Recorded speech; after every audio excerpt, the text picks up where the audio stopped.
யூஏஇல job போயிடுச்சுன்னா salary கிடைக்குமா?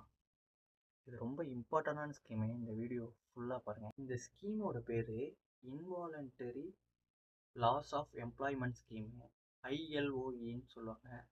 இது யூஏஇல வந்து அன்எம்ப்ளாய்மெண்ட்டோட ஒரு ஸ்கீமு, இன்சூரன்ஸ் ஸ்கீமு.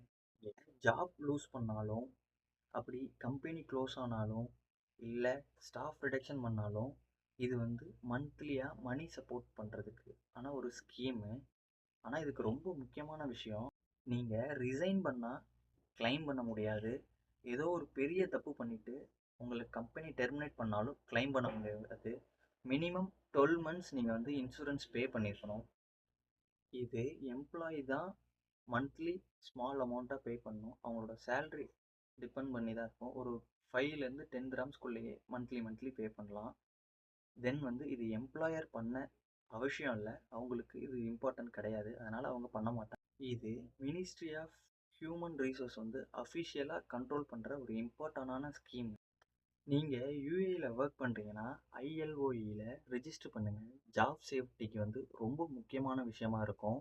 உங்களுக்கு ஒரு மந்த்லி சப்போர்ட்டும் கிடைக்கும். இந்த விஷயம் உங்களுக்கு தெரிஞ்சிருந்தால் மறக்காமல் கமெண்ட் பண்ணுங்கள். தெரியலன்னா மற்றவங்களுக்கு ஷேர் பண்ணுங்கள்.